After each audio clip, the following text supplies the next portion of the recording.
Welcome to episode 22 of the Data Driven Strength podcast.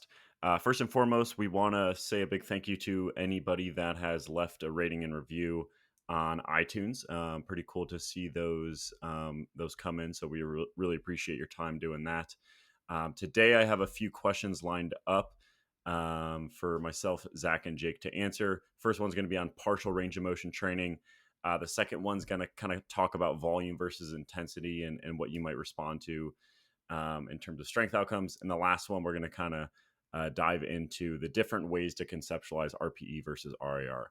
So without any further ado, I'm going to pass this first question about partial range of motion off to Jake. This question we do not have a name for. We have a name for the other two, but this is just asking, do you recommend / use partial range of motion training? So I think that there's sort of three main times when I might recommend that.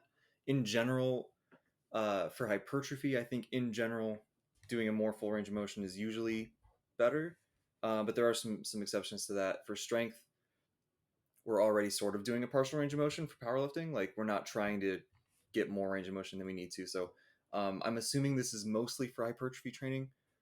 The three main reasons I would say, one is obviously if you're working around an injury, there's something that hurts, a certain position that hurts. Obviously, doing a partial range of motion might be a good way to still include that lift and still include a high intensity, but just avoid that painful range of motion. Second, if there's a movement that tends to be difficult or tends to not be difficult in a long muscle length, something that we've talked about before, where maybe doing a partial range of motion in that long muscle length could be beneficial for hypertrophy. An example of that could be like pull-ups or lat pull-downs, for example, right? Like if you reach technical failure with the full range of motion, but you can still do more reps at that long muscle length, that could be beneficial. And then the third one that I think is maybe not talked about a ton, that I've seen not super consistent success, but some success with some clients, is just for building confidence. So like I've had a couple people do block pulls for no other reason than it just gets them confident with heavier weights. Then when they go back to do full range of motion, yes, it's lighter weight, but it just feels so much more comfortable in their hands. So I guess that's sort of a strength one. But those are really my main three that come to mind. I don't know if you guys have anything to add there. Not too much to add, Jake. I would echo. Definitely been playing around a lot with myself and a few clients with the exercises that are generally challenging at a short muscle length and doing some what I've just been called like lengthened partials. Shout out to Brian Borstein. He was the one I first saw doing that, and I was like, oh, that's a neat idea. And I've been trying that a few things on like leg extensions, the back movements, like you mentioned, Jake, as well. Um, I don't think we have necessarily any conclusive evidence to say that that is necessarily going to be better or anything, but theoretically it makes sense. And most importantly, it's kind of fun. It just mixes things up a little bit.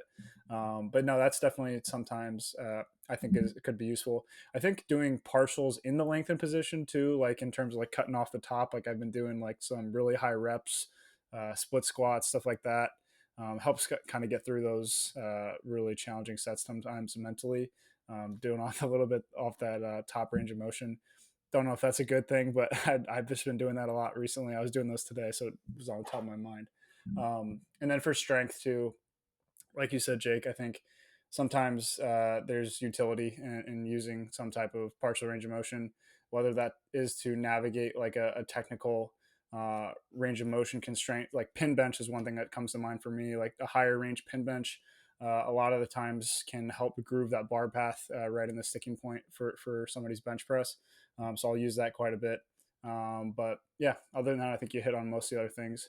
Go ahead, Josh. I had one more thing, but I got to remember what I was going to say. Yeah, just jump in if you think of it. I totally echo what you guys said. Just to add a little bit of color as to why you might want to like kind of extend a set. Like let's say you're doing cable rows, right?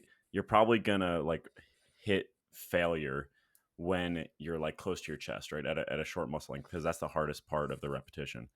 So this kind of goes back to what we talk about when we say that like a set endpoint or like failure is kind of, I don't want to say arbitrary, but it's dependent on the specific exercise, right? So like you're failing the cable row because you can't get it all the way to your chest or your belly or whatever. But theoretically, you still have like more RAR in you at a longer muscle length. So the idea would be, okay, there's still gas there's still gas in the tank through a different part of the range of motion. So and this is why, or I kind of hypothesize that this is why people think they can handle a ton of volume in their back. Just kind of anecdotally, hey, like Biceps too. yeah, Side lateral raises, delts. I Yep. can do 20 sets of lateral raises per week and be fine. Um, because you're not really taking those like as close to failure at a long muscle length, if you will. So that's kind of the general thought process, and I just kind of wanted to add some color to that because I do think it's pretty interesting when people give these hard cutoffs for RAR. It's like there's nothing like we can't just say a 2 RAR is a 2 RAR across every exercise because the exact context of what 0 RAR is your anchors is going to be exercise dependent and where the hardest the muscle length at where the hardest part of the range of motion is. So just want to add some color there. Zach, did you think of Yeah, the other anything? thing I was going to say is I remember it's been a long time since I read the study, but there's a study on squats versus partial squats, and I think one group that did both. And I think the group that did both styles of squats did get a little bit stronger, if I remember correctly. It's escaping me the exact details. But point being, I think there could be some beneficial. I don't know if it's confidence, if it's some kind of other adaptation to very, very heavy loading on the joint. Not really sure, but I think there could be applications for that for strength as well, since we mostly are focusing on hypertrophy. But I would agree, like just to come back to the long muscle length stuff, there's just been a lot of recent research that has really made this point seem super applicable in a lot of people's training. So like I think moving towards movements like incline curls and stuff like that, Josh, is just something that I've done for myself and for clients. As I think the volume recommendations, like you said, is something that's super tangible that I think a lot of people kind of repeat. Like, oh man, my back can handle a ton of volume and I'm never sore. Same thing with biceps, same thing with side delts. And I think that really is just because the conventional movements that we do generally stress the muscle at a moderate to short muscle length. And you don't see a lot of people doing incline curls as their kind of primary bicep movement, which there could be an argument that maybe it should be. So I think that's a really good point. Sweet. I guess this next one I'll go ahead and pass over to Zach. So this question comes from Justin, and this is: how can you determine if someone responds better to volume or intensity for strength? And then how might you break up your training volume to skew that? So I'm going to interpret this question to say responding better to volume or intensity. I'm going to assume that means like just generally, lower repetition, higher load sets versus higher repetition, lower load sets, because saying volume or intensity probably doesn't make a ton of sense within itself just because you're always performing some degree of intensity. It's more of a descriptor, and the same thing with volume. You're doing some amount of volume or you want to be training. That's more of a descriptor. So that's how I'm going to interpret the question. And so then this comes back to, we've talked about this a ton in terms of determining the individual response to a given training style. And I think it's a complex question. And I personally don't think it's as simple as saying I respond to this and I don't respond to this. I think it's absolutely the case that you could observe that a given training block results in a better response than another training block. But the way that we draw information from that is a little bit more complicated than just simply saying this style of training works better for me. Um, I think you have to consider, all of the factors outside of the gym that would be permissive to progress. You have to think about your nutritional status, your sleep, your stress, all of those things. If you had the exact same training intervention, but those changed considerably outside of the gym, that could result in a super positive response in the second block if you get all your ducks in a row outside of the gym, but the training intervention didn't really change. So is it the fact that you don't respond to the training intervention in block A, or is it just the fact that other factors are permissible for progress in the second example? So I think you have to consider that. And then also, I think it's often presented in like a pretty binary way of like, I'm changing the training intervention to style B versus style A, but there's just so many things that go into what we've talked about or called like the overall training dose. So you could have higher volume, higher repetition, lower load generally training, but we have to consider the psychological arousal, the proximity to failure of those sets, the exercise selection that you're using. Like we just had a whole talk on long muscle lengths. Generally, exercises that stress muscles at a longer length are probably going to cause a little bit more damage, a little bit more fatigue. So that's something else to consider, that if you have the exact same training block, but you switch the exercise selection slightly to bias it more towards longer muscle lengths, that also is going to affect the overall training dose. So point being, I think it's a little bit more complicated than saying I respond to this and I don't respond to this. Now, I don't think that should be, well, shit, what do I do then? That's not really helpful. What I mean to say there is that I think we have a lot more flexibility and there's a lot more training programs that are going to result in effective progress so long as we kind of line everything up in a logical manner to kind of meet this overall stress level that's going to allow you to make progress. So, all that to say, from a practical perspective, you try to keep things as similar as you can, and you're going to see, from an objective perspective, whatever your benchmark for progress is, whether that's a single at an 8 RPE, whether that's a triple at a 6 RPE, whatever that is. We're very big on being outcome oriented. So you want to give each training style that you're talking about here a good amount of time, observe the outcomes that you actually care about. In this example for strength, it's going to be those benchmark sets or an estimated 1RM, whatever you want to track. And you look for whatever each of those training styles allows for a better increase in objective performance. All this stuff I said prior is just to say it's not super black and white, though. You can make minor modifications to each of those recipes and probably get a positive result. And you also have to consider all the stuff going outside of the gym. So hopefully that was helpful to some degree, guys. Where did I go wrong? Where can I add some color here? Yeah, I would agree with the general message that like it's a false dichotomy to say that you respond better to volume or you respond better to intensity, for all the reasons you outlined, Zach. But you might still observe that, For hey, sure. Absolutely. in general, I just feel a lot better when I'm doing 65% for my back off volume as opposed to 77.5%.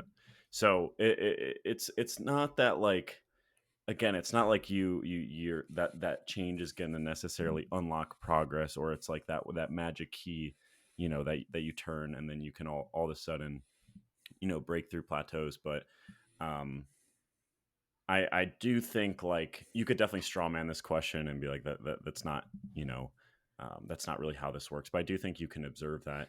Yeah. And I think how you determine that is just how you determine how you respond to anything else. So, run a training cycle through, observe the results, contextualize it, take notes, rinse and repeat. And eventually, if you do that enough times, you're going to have a really good idea of, hey, this combination of top set exposures followed by this kind of general back down protocol seems to work really well. This proportion of, hey, maybe I only do a top set on squats and then I just go ahead and do leg extensions or leg press for the rest of my volume. That's another factor that we think is important to individualize. So I think these are all things that you can kind of consider. Now, the next thing I would note is I don't necessarily, like, when I'm troubleshooting for someone, my head doesn't go to, oh, this is a volume responder. Oh, this is an intensity responder. I still think the general tenets of training apply, in that we need to have, sufficient intensity, or at least exposures to sufficient intensity to, be able to practice the skill of lifting heavy weight. You need to have sufficient volume in order for them to progress, but not too much, so that you can't recover from that training volume. But again, my head goes to different avenues of individualization right off the bat if I'm trying to troubleshoot an athlete's response, as opposed to saying, okay, you know what, screw it, we're just going to do 55% for 12s for the rest of the training block. So yeah, hopefully that is helpful for you. Go ahead, Zach. I'm going to add just a few more things, hopefully, so I don't get misinterpreted. So the first thing to say is, like Josh said, you absolutely can observe differences in response. That is not what I'm arguing. I think that absolutely happens all the time. Somebody runs a training block with, triples at 85% of 1RM and they just burn out. That happens all the time. I've seen it myself as well. They run a training block at average load of like 70% of 1RM and they do great. I'm not disputing that that occurs. I would just view it differently than saying this person responds to volume or low intensity or however you want to frame it. Like I said, I just think there's so many factors that go into that equation to observe that than just saying this specific formula is I don't want to say magic because I think that's a straw man of the other position, but that's the word that's coming to mind. It's particularly special for this person. What I'm trying to avoid is two things. I don't want these people to have success with a certain training style and not have success with another training style and just completely write it off. Like I think that first of all makes things can have considerably less flexibility, which ultimately I think can limit having fun long term. Like we talk about, one of the main benefits of periodization is just switching things up for psychological reasons. Like that's huge. And if you have like this entire paradigm that you have dictated to yourself that you don't respond to because you're looking at it in a very black and white way, I think that takes a ton of options off the table. So that's the way I think about it. When I hear, oh, I'm a this responder, in my mind, I automatically think you're just throwing all these other things off the table that could have utility so long as it's in the appropriate context. So like, let's go back to this example of a person that has just burned out on triples and 85%. Things that come to mind: how many heavy exposures do they have per week? How are they psychologically approaching those exposures? How many load limiting variants are they using in terms of exercise selection? What type of volumes are they like? You could change all that stuff, modify that to be a little bit more reasonable, keep the triples at 85%, and they could have a positive response. So is it the fact that you do or don't respond to a given training protocol, or is it the entire picture when we take a step back? And like we've talked about 100 times, it's just this theoretical concept of training dose. We can't really quantify it, but it seems to exist for everyone, that there's a stress level that allows you to recover and make progress. And there are many different combinations of variables that can lead to that to happen. Now, once again, that's not to say that some aren't going to be more psychologically enjoyable for the individual. That probably leads to a feedback loop of them consistently having progress with a similar style of training. I think that happens all the time. And I think that would be a situation in which you'd find yourself coming back to a similar batch of training multiple times. But again, I don't think that necessarily should lead us to just throwing all these other things off the table and saying, I don't respond to that. Because I think if you modified the surrounding factors, I think you probably could. It's just understanding, like I said, this kind of theoretical concept of dose that's going to allow somebody to progress, but ultimately coming back to those outcomes, because that's all that matters at the end of the day. We can talk about this fancy kind of idea that we have, but ultimately those outcomes matter the most. But eventually that training style probably isn't going to lead to those positive outcomes anymore. And if you've just thrown all these training styles off the table because you don't respond to them, where are you going to go from there? So I think it's a little bit more forgiving when you kind of consider this on a very long time scale over the course of a lifting career, that there's going to be this stress level that you respond to. And we can put different places in place that are going to lead to training configurations and approaches to that training psychologically that are going to be permissive for progress. And that's probably, both of those are going to change over time. The stress level that you respond to and the configuration that's going to allow for positive outcomes in the moment. Jake, you got anything to add? Honestly, no. That was very well said. I've been sitting here thinking this whole time, like trying to think of other things to add, and you just kept hitting on each point. Yeah. Super quick, Yeah. just a couple things to add related to this question. So the first is that, just to piggyback off what Zach literally just finished saying, is like, you have this theoretical training dose where, like, you want to be within a certain range of like this theoretical optimal training dose, right? In order for you, in order for like to kind of like to get progress off the ground. But I think the crux here is that there are different ways to arrive at a given training dose. And in order for, notice that I use the word permissive, right? So that being in the right range of training dose is permissive. But in order for you to actually see progress is when what is contributing to that training dose is actually productive training. So this is where the tenets of training come in, right? It's like, okay, are we practicing the main lift? Do we have sufficient high intensity exposures? Is this lifter just generally practicing the lift enough? Are you growing? Are you like putting a hypertrophic stimulus to the target muscles, right? Like there are a ton of ways to land on a given training dose. But in order for that to actually lead to progress is when the configuration of that training dose is actually productive training. So you can kind of work backwards from there and say, okay, theoretically for the average athlete, we can look at exercise science, literature in general, say these are the tenets of training. But where am I going to compromise because this lifter needs to have a different configuration in order to still check their boxes for the most part, but land at the given training dose? And that's why, something like 85% for a bunch of singles might be helpful, or something like 62.5% for eights might be helpful. Are those like go-tos for us? No, but they might have a time and place because, we've kind of worked backwards from like the tenets of training, but still kind of landing in that training dose for the individual. Because 62.5% for eight for me is going to lead to a different like degree of training dose than it will for Zach on a given lift, for psychological reasons, physiological reasons, biomechanical reasons, etc. So hopefully that conceptualization kind of helps to some degree. The second thing to kind of make this answer hopefully a little bit more practical, to kind of give some insight into how I would approach this in practice, is that I wouldn't necessarily go and say, I'm going to manipulate your intensity specifically, or at least dramatically. That I typically view changes in average intensity as downstream to other factors. So by modulating the top set exposures, that's going to indirectly modulate the average intensity. So if I'm going to give you, triple at RP7 as opposed to a single at 9, right? That's going to lead to a different average intensity for the session.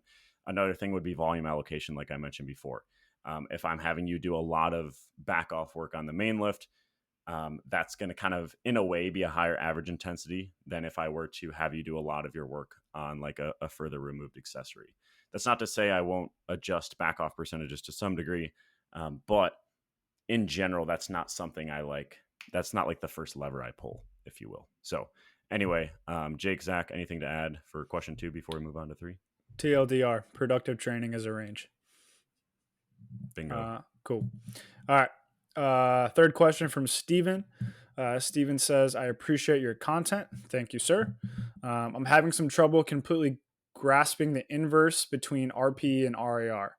For example, my max deadlift is 635, but my 2-rep max is 565. When pulling a heavy single at 585, it's 0 RIR because I can't do another rep. But as far as exertion, it feels like an 8.5 RPE.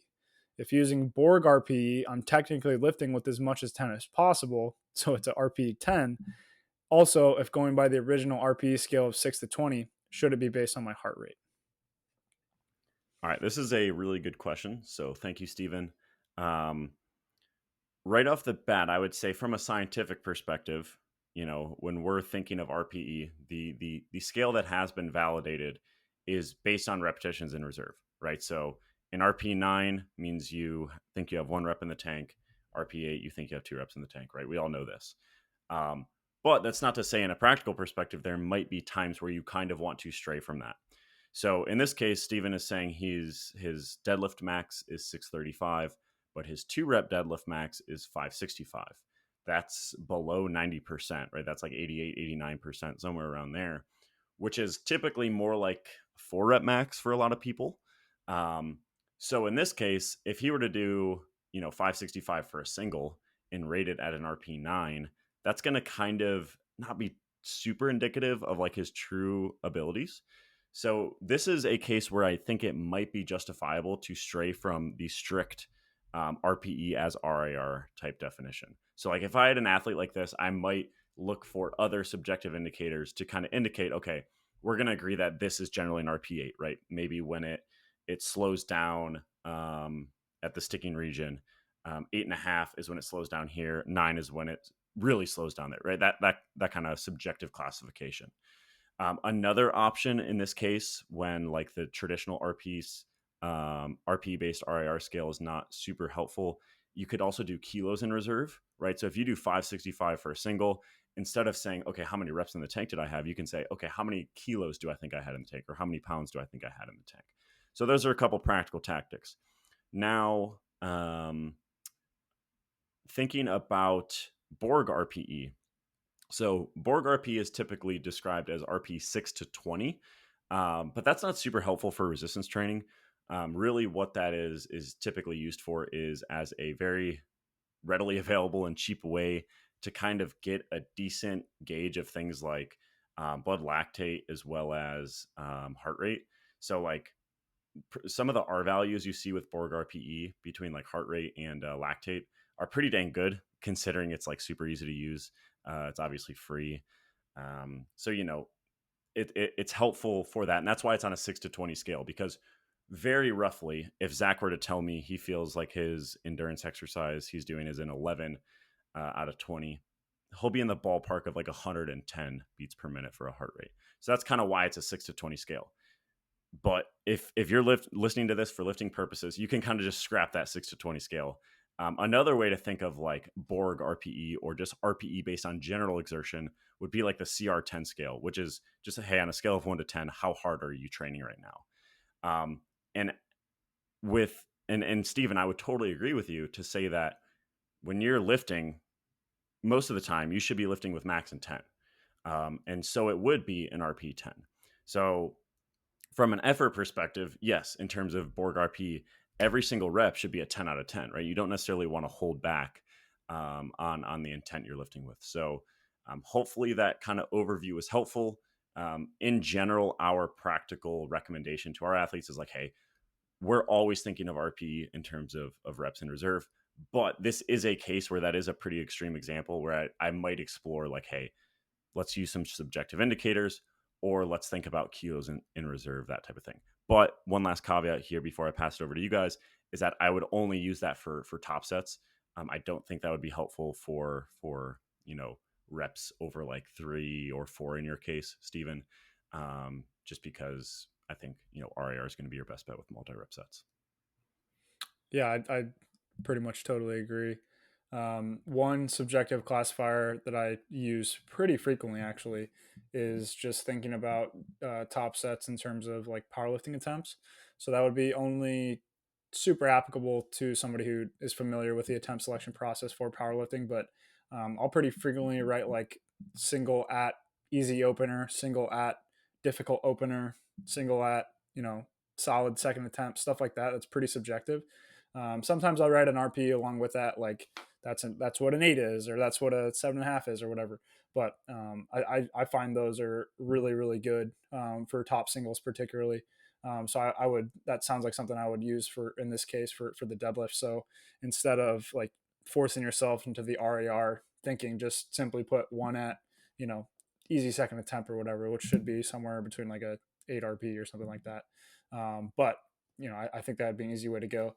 The other thing would be, people's repetition strength just varies a ton in terms of like your ability to perform repetitions, and there's like a ton of factors that goes into that too. So I don't think this is particularly, something to be worried about. I think that's, it seems like you're quite a few standard deviations out from the mean here, but I don't think that's something to be totally worried about, because we The know deadlift is repetition tricky performance too. varies. I was exactly what I was going to say next. Is like the way that you perform deadlift repetitions is also weird because the stretch reflex in multiple repetition sets makes the way you go there a little bit different. Especially if you're resetting the bar, you'll very frequently see people that are doing multiple repetition sets of deadlifts that don't take a ton of time between repetitions. The bar slowly scoots out more and more forward of their midfoot, and that can expedite the fatigue process with multiple reps in my experience. So yeah, I just wanted to add that don't be freaked out. It's probably pretty normal. We have a study that says repetition performance ranges from like 6 to 26 reps at 70% with the squat. So that's 70%. This is like 80. What did you say, Josh? Like 89% or something like that. So 2 reps Yep. isn't out of the realm of possibility. Just to build on that, just super quick, I agree not to worry about it. It's not that weird. I've also noted just it seems like particularly stronger guys. Um, I just sort of have moved towards like the reps in reserve model of it generally is great, right? But then it seems like once we hit a certain absolute strength level, I more so move towards that CR10 type of thing, especially with singles. Um, because it just seems to work out that way. Like there's no, I don't have any evidence for that, right? But it just seems to work out that way. People I used to train with, it was always the same thing, like struggling to rate, not me obviously, but other people struggling to rate RPE at the, when they hit a squat at whatever 500 some pounds. Like I don't think I could have done more reps, but it was only at this RPE. It just seems to kind of work out that way. And one way, also along with what you guys were saying about the deadlift, I think something that can help with that is just doing complete reset on deadlifts. Not even just taking a second, but actually standing up, reapproaching the bar. That can kind of clean that up and also gives you more time to practice, or more opportunities to practice the setup and all that kind of stuff. So I've been kind of moving towards that as well with some of the guys who experience this sort of thing. My thumbs cannot stand like the complete resets for whatever reason. I like have to hold on to the bar. Like they can withstand like a set of 8 at 10. Like it's fine, but for whatever reason, when I take my hands off the bar, I try to put them back on. It's just nope. Like that's not happening. So you can still do like complete resets, while if you have that issue. So just quick plug for the weirdos out there like me. I just kind of like chill there for like 4 seconds, kind of count in my head, and then go. What do you hook grip or what do you do? Yeah. Cool. Anything to add, fellas, before we wrap up? Nope. Thanks for the questions. Cool. Yep. And if you have any follow-up questions on this or anything else you want us to cover, there's a link in the description of this podcast episode, so you can drop a question for us to answer on a future episode. Quick plug for our newsletter. Pretty cool stuff coming out there soon. So head over to data-drivenstrength.com. Sign up for the newsletter if you're interested in keeping up to date with us via that medium. And if you have a quick second to leave us a rating on iTunes, that'd be much appreciated. Thanks so much for listening.